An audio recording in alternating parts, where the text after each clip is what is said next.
11 people put their name forward to be the next mayor of the city of Thunder Bay. One of them is Frank Pullia. Frank, why did you decide to run?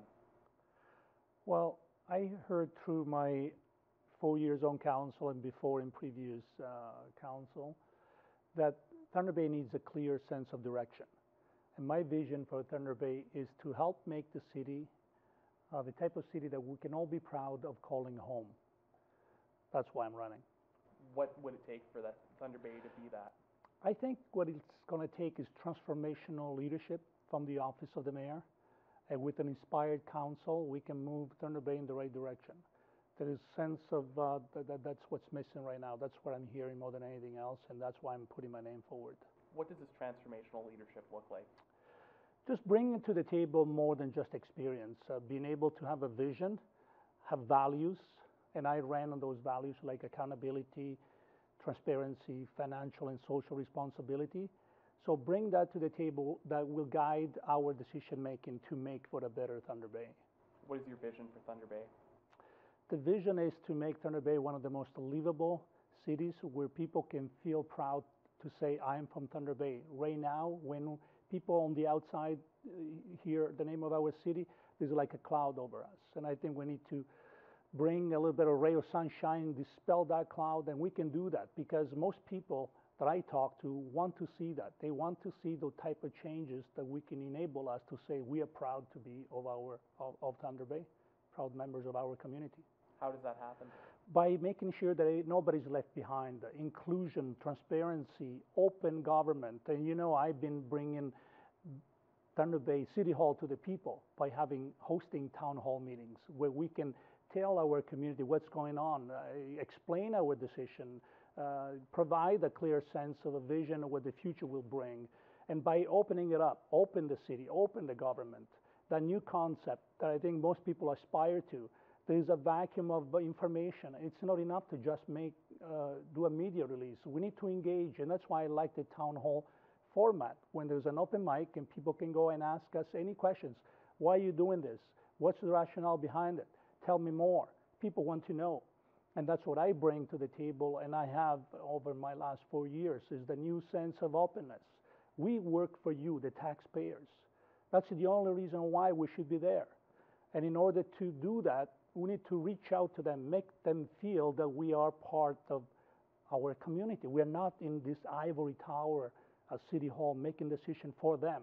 We need to be able to close that loop, engage our citizens in a whole new way. That's what transformational leadership is all about for me, anyway.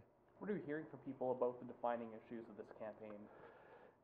The economy, a better economy, and those what my platform is. A better economy to create the kind of jobs and growth that will enable us to pay for the services that we need as a city.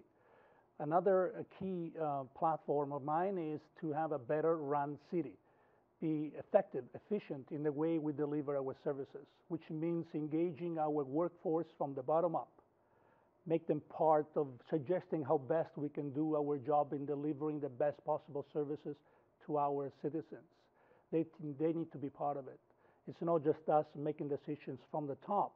Our responsibility is to make decisions, but at the same time, we need to include our workers, our employees, our community in the best way possible to deliver those kind of services that they expect from us at a reasonable cost. That's why best run city. What will it take for Thunder Bay to become an attractive place for people to do business? When people sense that Thunder Bay is open for business in a real way, for example, a small business, the young entrepreneurs coming back to Thunder Bay, and we need to provide the type of incentives that will help them to move their businesses forward. 80% of all new businesses, of all new jobs, are created by small, medium-sized enterprises. Well, we need to still focus on attracting the big Toyota plant and rebuild our manufacturing base, absolutely, but we also need to ensure that those who are already working here, that have been creating jobs, that have been paying taxes, that they also feel that we're helping them expand and grow. Because if we got 7,000 companies in town. If all of them, each one of them hires one more person, that's 7,000 new jobs. It's not that difficult. We can do it by providing the right support and incentive programs and listening to them and be facilitators instead of regulators.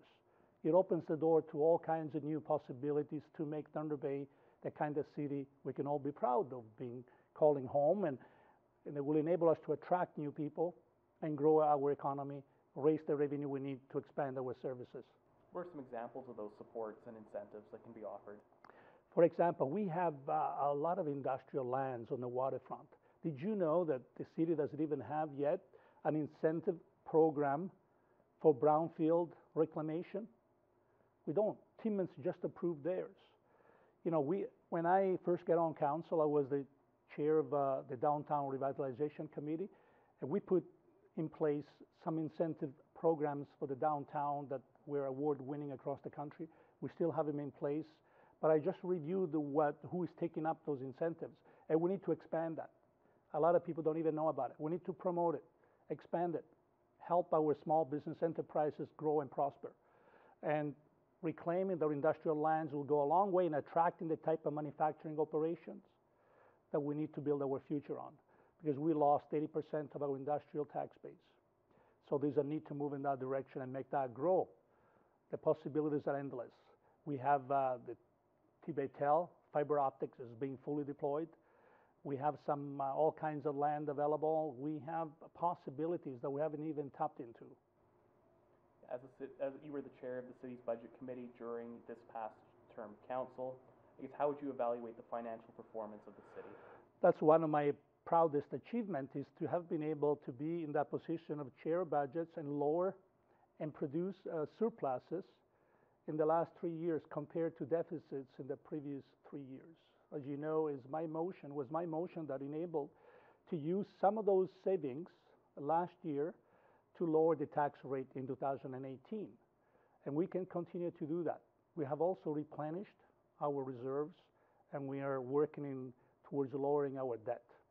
We need to live within our means to set our priorities, spend wisely, so that we can enable to achieve the kind of things we just talked about, to make for a better, more prosperous community. Every other community in Ontario is growing. We can grow at that level. We can grow in a very healthy way. And I'm a strong believer in smart growth, planned growth, because it's not growth for the sake of growth, but we need to do it wisely, spend our money wisely, achieve positive results so that our community can be proud of. Do you see the proposed waterfront art gallery and the pursuit of an indoor turf soccer complex, do you see those as smart investments? The art gallery, I have voted against it, and I was clear on the reasons why. I believe that we would have been better off to repurpose the Eaton's building and create an arts and conference center. It would have cost us 10 cents to the dollar and really expand and multiply the potential impact of the downtown North Core and the transformation that's already occurring there. We already have an art gallery. If you want a visible presence, you could have it in a different place. It doesn't have to be on the waterfront on a $35, $36 million building. In Windsor, the business model, I believe, for that type of art gallery is not sustainable. Windsor had to buy back after 5 years, buy back the building, because they couldn't even pay the utilities. So my idea to repurpose the Eaton's building, I think, would have been a lot better way to spend our money, achieve the same goals, and also bring into the same repurposed building, like Montreal has done for their successful arts gallery. It's not like something we're putting out of the air. We look around and see what other peoples are doing, what other cities are doing successfully. And we don't have to reinvent the wheel, and that was done successfully, could be done here too. In terms of the soccerplex, I think given the huge number of soccer players, that can be sustainable. Well, again, we have to do it right. You know, work in collaboration with the people who will be using it. Cannot be just soccerplex. We can bring tennis, we can bring other sports under one big building and ensure that that is sustainable so that the taxpayers don't have to subsidize it. And I think we can do that, because every time there's a large soccer tournament, there are entire families, thousands of people coming from out of town, staying in our hotels, going to our restaurants, and that's what's going to make a big difference. There's a big difference between the art gallery and those who come here just for that, and those who come here for the tournament. The numbers speak for themselves. there is a substantial difference, and that is why I supported the Soccerplex vision.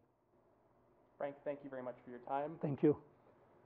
Visit the Thunder Bay vote section on tvnewswatch.com for all of the candidate profiles for those running for mayor, as well as in each of the ward races and the at-large contest.